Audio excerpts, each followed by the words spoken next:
Bon Steph, t'aurais pas un truc à nous montrer? Ouais, un petit truc ou un gros truc? Un joli truc. Allez. Allez, magnifique.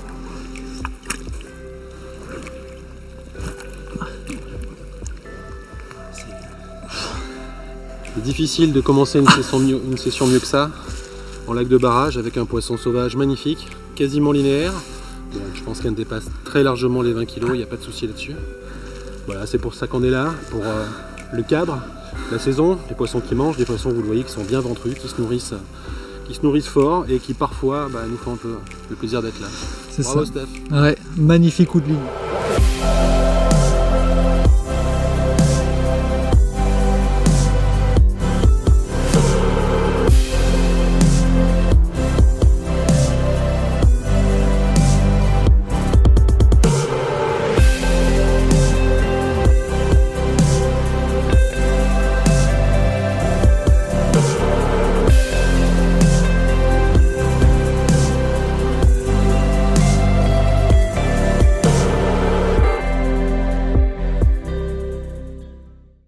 Salut Stéphane. Salut Olivier. Bah écoute, merci de nous accueillir pour ce numéro de Let's Go Carp Fishing.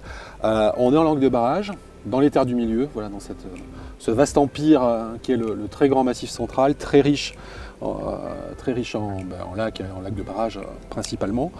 Ça fait un petit moment qu'on n'a pas pêché ensemble, ça fait 2 ans, voilà, on a fait pas mal de sessions par le passé. Je suis très content d'être avec Stéphane parce que pour moi, je pense que j'en ai côtoyé quelques-uns, mais c'est un des meilleurs pêcheurs de barrage que je connaisse, très tenace, un sportif de haut niveau, il n'a jamais rien.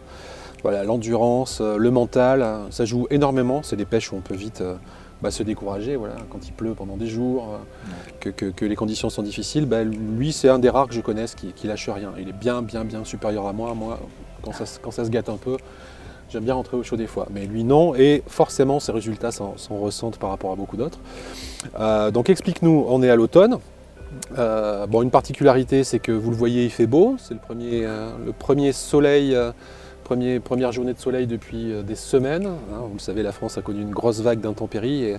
Et justement, ça influe un peu sur notre pêche du moment, puisque la particularité, c'est que les lacs sont pleins comme des œufs. C'est ça. Voilà. Donc comment on s'adapte? On s'adapte, on fait au mieux, on raisonne tout par défaut, on essaye de faire des côtes mal taillées et trouver l'endroit où on pense qu'il va y avoir quelques poissons qui vont passer pour aller justement dans les zones d'alimentation, parce que là qui est en haut et que l'eau est chaude, c'est 13 degrés en surface, et elles ne vont pas hésiter à monter dans les couanes, dans les baies. D'ailleurs il y en a une qui vient de sauter tout en haut là-bas. Donc c'est bon signe. Et donc en fait le lac est en haut, ça change la configuration habituelle parce que d'habitude c'est moins 12, moins 13 mètres, voire des fois plus. Donc on a une lecture du fond qui est différente puisqu'on voit ce qu'il y a hors de l'eau et on imagine que ce qu'il y a sous l'eau c'est quasiment la suite logique. Oui, le prolongement. Ouais. Voilà, donc là on interprète, avec nos connaissances, on a un peu l'habitude de pratiquer ce barrage. Et on essaye de trouver les zones où vont passer les poissons. Donc là, on est sur une zone avec de grands plateaux, des langues de terre qui s'avancent très loin au milieu et des ruptures très raides. De chaque côté, des grosses pentes où on peut prendre 15 mètres de fond en 7-8 mètres de distance. Donc c'est un relief très particulier, comme souvent au lac de barrage d'ailleurs. S'il n'y avait pas de relief, il n'y aurait pas de lac de barrage. Pour faire une retenue hydroélectrique, il faut qu'il y ait du fond. C'est ça. C'est la règle numéro 1. Et un autre point qui est quand même extrêmement important, c'est que comme le lac est très haut, on ne peut pas s'installer facilement. Donc il y a beaucoup de zones qui sont inutilisables parce que voilà, l'eau est dans les arbres, on ne peut pas du tout se poser. Et comme tu le dis, pour la lecture du fond et l'installation, ça pose quelques soucis. Mais voilà, quand les barrages sont à leur cote habituelle l'automne, on peut pêcher l'intégralité des plans d'eau puisqu'on a la place pour s'installer. Sans aucun souci. Donc on n'est pas du tout sur une approche de pêche de zone, d'amorçage large, en se disant on va faire rentrer les poissons dessus avec un amorçage un peu important, pour 2 raisons. La première, c'est qu'on est là pour 2-3 jours. Voilà, donc on ne construit pas la pêche de la même façon. Donc on va être sur des pêches plus opportunistes, essayer de trouver finalement un spot pour chacune des cannes, dans des profondeurs différentes, et en observant le poisson blanc, qui est un indicateur. Puisque, précision aussi importante, si on a une grosse activité de poisson et qu'on trouve, soit visuellement, soit parce qu'elle saute les carpes sur une zone, on peut se permettre d'avoir la main un petit peu plus lourde. Là, en l'occurrence, ce n'est pas le cas. Il n'y a pas très peu de signes d'activité. À par ce poisson qui finalement nous fait mentir. Et ça fait, on n'en avait pas vu jusqu'à présent Non, sauter. c'est le premier. C'est le premier. Donc on va chercher un spot pour chacune de nos cannes dans des profondeurs d'eau différentes. Et comme tu me l'expliquais, tu as bougé un peu tes cannes. Tu es arrivé un jour avant moi et tu as bougé les cannes, tu étais parti un peu plus profond. Parce que tu t'es dit, là il y a du poisson fourrage. Et la carpe finalement c'est un poisson blanc. Donc là où les brèmes, les gardons, et tout ce qu'on appelle habituellement les indésirables, mais pour moi ça n'en est pas, au contraire c'est plutôt des très bons indicateurs, parce que c'est des zones les zones où ces poissons se nourrissent, les carpes vont y passer également, parce que voilà, il peut y avoir un substrat particulier avec des vers de vase, avec voilà, toute une sorte de nourriture naturelle qui est intéressante aussi pour le poisson. C'est ça, et en fait on s'aperçoit quand on passe l'éco-sondeur qui est la première approche qu'on doit avoir, c'est passer l'éco-sondeur et voir où se situent ces boules de poissons. On s'aperçoit que là, c'était entre 9, 10, 11 mètres, mais guère au-delà. Et là, c'est la zone où il fallait pêcher. Donc, moi, ma stratégie à chaque fois, c'est de chercher des endroits, des légers replats dans ces pentes abruptes pour caler un plomb et surtout tomber sur une zone molle. Parce qu'en fait, il faut jouer sur les contrastes. Quand c'est dur, on cherche du mou et vice-versa.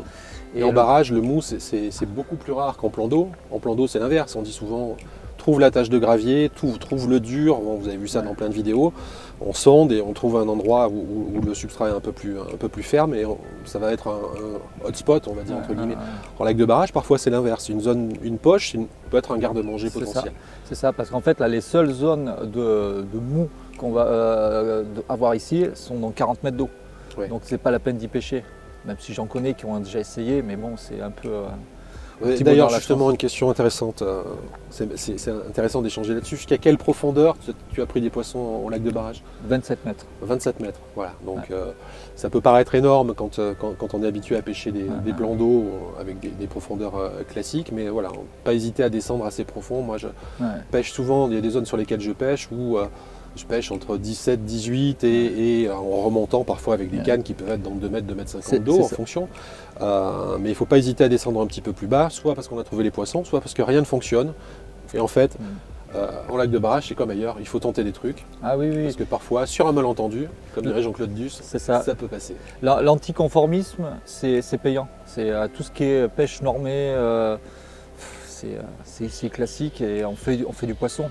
Et on ne fera pas la même pêche que si on s'adapte et qu'on ose des choses. Et en l'occurrence, le 27 mètres, c'est pas moi qui l'ai pris, c'est mon pote qui était à côté de moi. C'est un Italien et lui, il n'arrêtait pas de me dire faut essayer, faut essayer. Et il s'amusait, il faisait un départ en 20 mètres. Il a fait un départ jusqu'à 27 mètres. Il a arrêté et moi j'étais à côté, j'ai vu, il fait une magnifique coille dans 27 mètres d'eau. C'est juste hallucinant. Il me dit mais ouais, le poisson est là. Donc il faut oser, il ne faut pas se limiter à je pêche dans les barrages, les bordures, 4,50 m, c'est vrai qu'on fera toujours du poisson. D'ailleurs, il y en a 2 qui sont qui nous attendent pour la séance vidéo et la séance photo, qui ont été pris en bordure. La nuit, ça reste un classique. C'est un classique, mais là, sur nos 8 cannes, on a une canne en bordure, parce que aussi le relief ne se prête pas à en mettre beaucoup plus. Et bon, ça fait 2 poissons de taille réduite par rapport à la première, parce que le petit poisson a plus tendance à longer le bord, même si on ne va pas faire une généralité. Mais les gros, voilà, quand on prend en pleine eau un poisson entre 10, 15, 20 mètres, globalement, à cette époque, généralement, c'est un peu plus lourd. Bon, écoute, super. On va aller voir ces 2 poissons. Parfaite parité, une commune, une miroir. Voilà, calibre effectivement un peu inférieur à celle que tu as prise hier. Mais en revanche, voilà, des très beaux poissons, plein de formes. Et puis, dans le lac de barrage, tous les poissons sont des cadeaux. Allez, on va voir ça tout de suite. Allez. Voilà, 2 beaux poissons de barrage, une commune, une miroir. Le top. Parfait. Super Stéphane. Magnifique. C'est lourd, un petit peu quand même. Allez.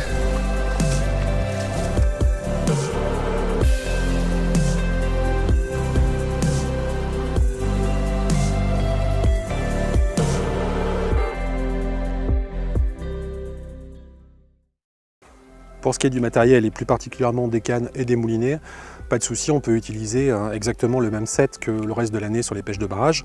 Généralement, souvent des cannes de 12 pieds et de 3,5 livres de puissance pour avoir cette polyvalence qui nous permet de pêcher à peu près partout. Donc ici, le modèle Nirvana que vous avez déjà pu voir dans d'autres épisodes de Let's Go Carp Fishing, et avec un moulinet qui doit avoir une contenance de fil suffisante pour pouvoir déposer éventuellement des montages relativement loin. Donc ce modèle-là est un modèle assez léger, hein, c'est le Falcon 4500 XTC. On pourra passer sur des tailles au-dessus quand on a vraiment besoin de déposer un peu plus loin et qu'on a besoin d'avoir une très grande contenance de fil, mais pour la plupart des pêches ça suffit amplement. Deuxième type de canne que j'aime particulièrement utiliser, notamment en automne quand on est sur des pêches très mobiles et qu'on a simplement un petit Zodiac, en l'occurrence moi de 2,60 m pour pouvoir se déplacer, c'est des cannes de 10 pieds, un encombrement très réduit une fois plié, et finalement une taille qui est bien suffisante, notamment lorsqu'on va déposer des montages, puisqu'on n'a pas besoin de lancer, on n'a pas besoin d'avoir forcément des cannes très très longues, donc des cannes de 10 pieds en 3,5 livres marchent très bien. Donc le modèle ATX Custom que vous avez déjà vu également, qui est un peu mon coup de cœur sur toute cette saison et qui ne me quitte plus. Donc voilà, ce sont celles que je vais utiliser principalement aujourd'hui. J'avais pris des 12 pieds quand même, en fonction des types de pêche. Par exemple, si je vais déposer très très loin, je sais que si je dois ramener un plomb, c'est toujours plus agréable avec une canne un peu plus longue. On a un bras de levier plus haut, on arrive à décoller le plomb un peu plus rapidement. Voilà. Sinon, les 10 pieds pour moi sont généralement mon premier choix. Alors pour le corps de ligne, en fonction de la distance de pêche et des conditions, on peut opter soit pour du nylon, donc du nylon de bon diamètre, hein, puisqu'on est dans un milieu qui peut être un peu hostile. Donc c'est une possibilité, notamment si on a besoin de lancer ou qu'on pêche vraiment en bordure devant soi. La plupart du temps, je vais nettement préférer la tresse en corps de ligne, qui a l'avantage de ne pas avoir d'élasticité et de permettre une détection des touches bien plus efficace, notamment à longue distance.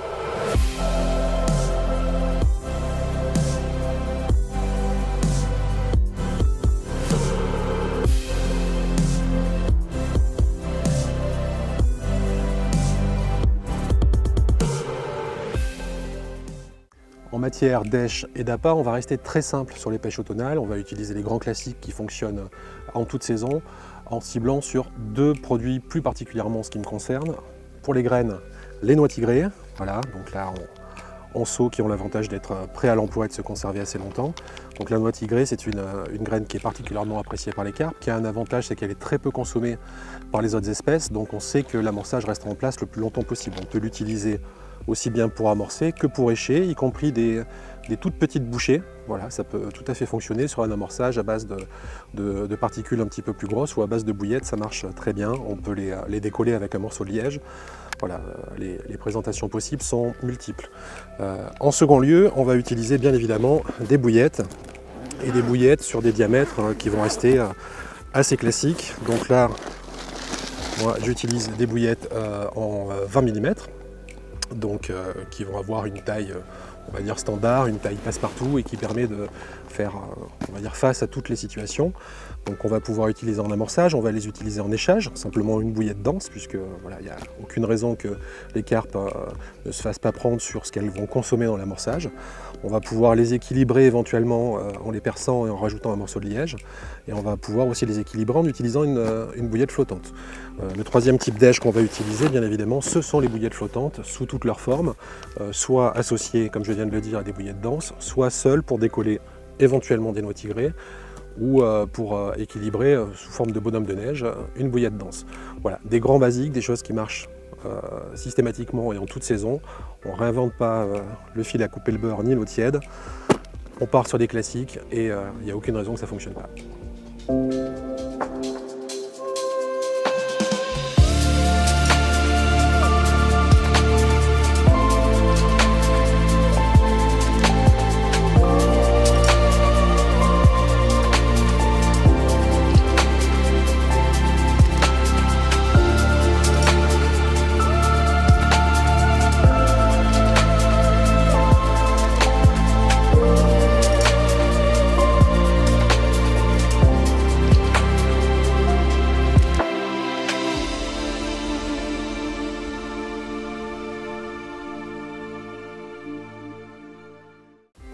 Pour la mobilité en lac de barrage, l'emploi d'une embarcation est quasiment indispensable bien évidemment, que ce soit pour aller amorcer, déposer des montages ou pour voilà, regagner un poste qui n'est pas accessible autrement. Donc moi j'utilise un bateau pneumatique donc de 2,60 m, c'est un bon compromis en taille, j'arrive à y loger l'intégralité du matériel que j'emporte avec moi pour des sessions de 48 heures. Dessus un moteur de 55 livres, donc une puissance qui est largement suffisante, ça fait partie des moteurs électriques relativement puissant. L'avantage c'est qu'on n'a pas besoin de le pousser à fond comme avec un petit moteur, on va utiliser les petites vitesses, 1, 2, 3 grosso modo, ça suffit largement et on économise de la batterie puisque voilà, sur ces petites vitesses là on tape moins dans la réserve d'énergie.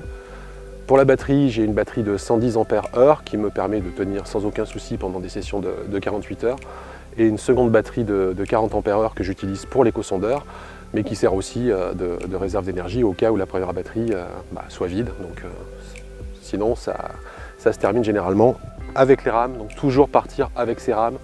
Voilà, ça c'est aussi indispensable en termes de sécurité, toujours partir avec ses rames et bien évidemment, toujours avoir avec soi donc, son gilet de sauvetage, voilà, système qui se déclenche quand on tire dessus, qu'on a avec soi, aucun souci. L'avantage du bateau pneumatique, c'est extrêmement léger, celui-ci fait moins de 30 kg, je ne le dégonfle jamais, voilà, c'est un choix, je le monte sur le toit de la voiture avec des barres de toit, et on peut rouler sans aucun souci sur des routes nationales, on évite les autoroutes bien évidemment, mais avec 2 sangles sur des barres de toit, on peut naviguer, enfin voyager plus exactement, sans aucun problème vers toutes les destinations qu'on souhaite.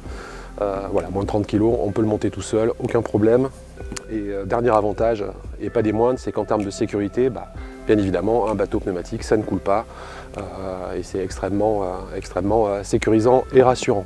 Donc voilà, pour la mobilité, le pack indispensable pour les pêches de barrage. Toujours sur la même thématique de la mobilité, j'ai une nette préférence pour les systèmes de type Broly plutôt que les bivy, puisque quand on part de 3 jours, il faut bien se mettre un peu à l'abri pour dormir.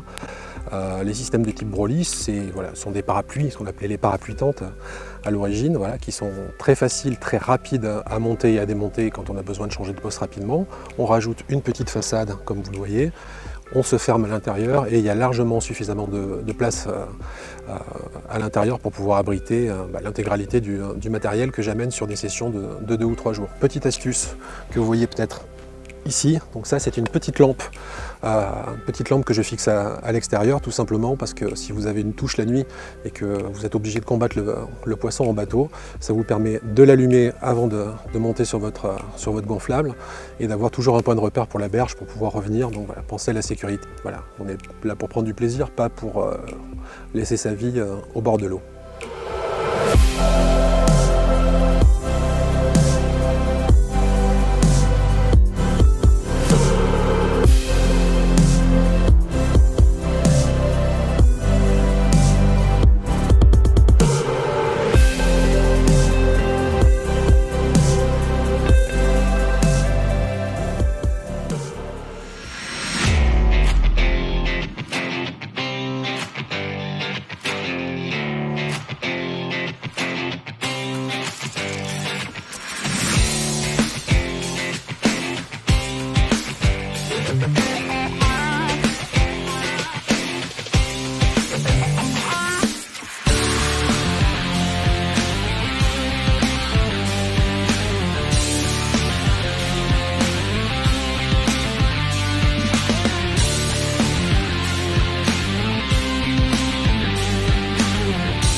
Allez, let's go carp fishing en lac de barrage à l'automne. C'est fini pour aujourd'hui. À bientôt pour de nouvelles aventures. En rivière, en étang, en barrage, on ne sait pas trop, on s'adapte. Avec la météo qu'on a eue, on a eu la chance d'avoir les 2 derniers jours de soleil peut-être avant une vague de pluie. Allez, on va les remettre à l'eau. Magnifique. Super. À très vite.